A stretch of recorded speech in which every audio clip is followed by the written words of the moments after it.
Welcome back to my channel. আশা করি বন্ধুরা তোমরা সবাই খুব ভালো আছো আর আমরাও খুব ভালো আছি। শীতকাল মানেই তো নলেন গুড় বা খেজুর গুড়। খেজুর গুড়ের সময় একটু খেজুর গুড়ের বাড়িতে সন্দেশ করবো না, তা কি হয়? আর খেজুর গুড়ের সন্দেশ কিন্তু আমরা খেতে সবাই ভীষণ পছন্দ করি, সেটা যদি হয় চিনি ছাড়া খেজুর গুড়ের সন্দেশ। আর এটা কিন্তু খুব সহজে খুব সুন্দর টেস্টফুল একটা সন্দেশ, যেটা খেতে কিন্তু আমরা সবাই ভীষণ পছন্দ করি। চলো ভিডিওটা স্কিপ না করে পুরো ভিডিওটা কিন্তু দেখতে হবে। দেখো এখানে আমি কড়াইতে 1 কড়াই দুধ নিয়ে নিয়েছি, মানে এখানে ফুল ক্রিমওয়ালা দুধ 2 লিটারের মতন দুধ নিয়েছি। দুধটাকে আমি প্রথম ছানা তৈরি করে নেব। ছানা তৈরি করার জন্য দেখো দুধটার উপরে যে ফেনা ফেনা উঠেছে, এই সময় আমি দিলাম ছানার জল। ছানার জলটা দিয়ে আমি কিন্তু গ্যাসের ফ্লেমটা হাই রেখে দেবো। যতক্ষণ না এটা উতলে পুরো দুধটা ফেটে যাচ্ছে ততক্ষণ কিন্তু আমাদেরকে অপেক্ষা করতে হবে। যখন দেখব যে পুরো দুধটা ফেটে গেছে আর একটা হালকা সবুজ রঙের জল এসছে, তখন বুঝতে পারা যাবে যে ছানাটা খুব ভালো তৈরি হয়ে গেছে। দেখতেই পাচ্ছ ছানাটা কিন্তু খুব ভালো তৈরি হয়ে গেছে। এবার আমি ছানাটাকে কিন্তু জল ঝরিয়ে নিয়েছি। এখানে আমি একটা কাপড়ের মধ্যে ছানাটা ছেঁকে দিয়েছিলাম, দিয়ে একটা ভারী জিনিস চাপা দিয়ে রেখে দিয়েছিলাম। 10 থেকে 15 মিনিট রাখার পরে দেখলাম যে জলটা অটোমেটিক বেরিয়ে গেছে। এরপর আমি ছানাটাকে পুরো নিয়ে নিয়েছি। ছানাটাকে আমি ভালো মতন করে হাত দিয়ে থেসে নেব, হাতের তালুর সাহায্যে ভালো মতন থেসে নেব। তোমরা চাইলে এই ছানাটাকে কিন্তু মিক্সিং জারের মধ্যে ভরেও 3 থেকে 4 বারের মতন ঘুরিয়ে নিলেও কিন্তু খুব স্মুথ একটা পেস্ট তৈরি হয়ে যাবে। ওর মধ্যে কিন্তু কোনো রকম জল বা দুধ অ্যাড করা চলবে না। দেখবে খুব মিহি একটা পেস্ট হয়ে গেছে। আমি এখানে হাত দিয়েই করে নিচ্ছি, মিক্সিং জারে ভরার কোনো প্রয়োজন হচ্ছে না। আর শীতকালে ছানার গুড়ের সন্দেশ, রসগোল্লা সবাই তো খেতে পছন্দ করি, ছোট থেকে বড়।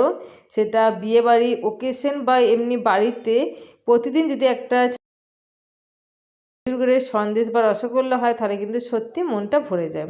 দেখো এই রকম মিহি করে কিন্তু ছানাটাকে থেসে নিতে হবে, যেন দেখে মনে হয় ময়দা মাখা। চলো এখানে আমি নিচ্ছি গুড়ের পাটালি। তোমরা চাইলে 1 কাপ খেজুরের গুড়, যেটা লিকুইড পাওয়া যায়, সেটাও নিতে পারো। এখানে আমি নিচ্ছি একটা বড় সাইজের খেজুর গুড়ের পাটালি। দেখো এটা আমি গ্রেট করে দিলেও ভালো হতো, আর এখানে আমি একটু ভেঙে ভেঙে নিয়েছি, বেশ নরম ছিল। আর খেজুর গুড় যদি নরম হয় সেটা কিন্তু একদম আসল খেজুর গুড়। চলো এবার আমি গ্যাসের ফ্লেমটা লো রেখে দিয়েছি, দিয়ে আমি গুড়টাকে প্রথম গলিয়ে নেব। এর মধ্যে তোমরা চাইলে গুড়টা যদি গলতে সময় লাগে অল্প একটু জল দেবে ভাঙার সময়, তাহলে কিন্তু তাড়াতাড়ি গুড়টা গলে যাবে। যেহেতু শুধুমাত্র খেজুর গুড়ের সন্দেশ চিনি ছাড়া, সেই জন্য আমি কিন্তু খেজুর গুড়টাকে কিন্তু ভালো মতন করে পাক করে নেবো। এতে কি হয়, ফ্লেভার একটা ভালো হয়, কালারটা কিন্তু ভীষণ সুন্দর হয়।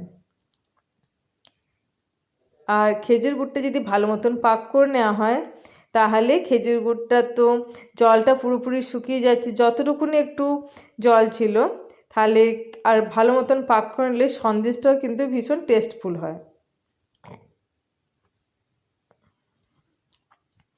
এইভাবে গ্যাসের ফ্লেম লো রেখে 3 থেকে 4 মিনিটের মতন পাক করে নিতে হবে।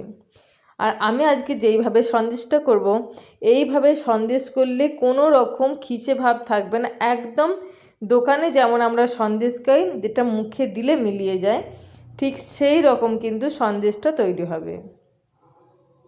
আর এইভাবে সন্দেশ করে যদি বাড়িতে রাখা হয়, বাড়িতে যদি কোনো মানুষ আসে, আত্মীয় স্বজন বা নিজেরা, খাবার শেষে কিন্তু যদি ওরকম একটা সন্দেশ পাওয়া যায়, পুরো মন ভরে যায়।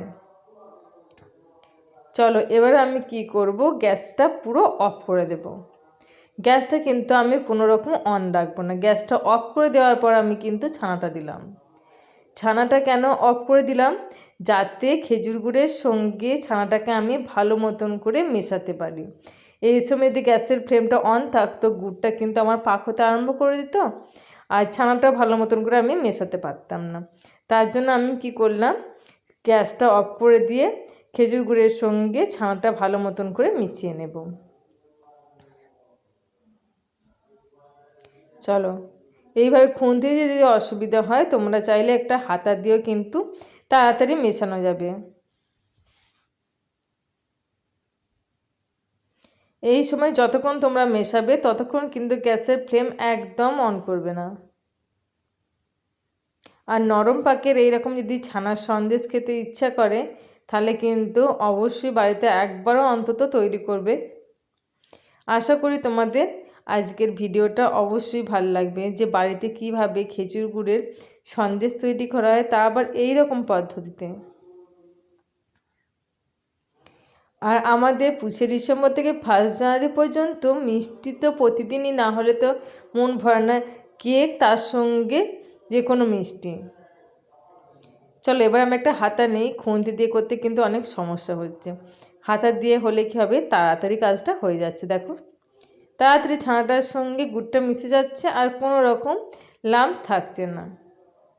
প্রথমে আমি যদি চামচটা নিতাম তাহলে কিন্তু খুব ভালো হতো। দেখো প্রায় হয়েই গেছে।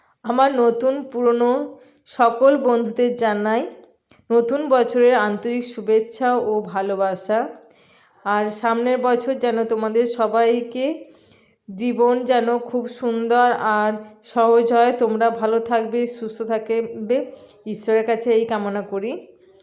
আর মিষ্টি রেসিপি, তার সঙ্গে কিন্তু মিষ্টি যেন শুভেচ্ছা আমিও পাই, সেটা আমিও আশা করব। এইভাবে মিশিয়ে নিলাম।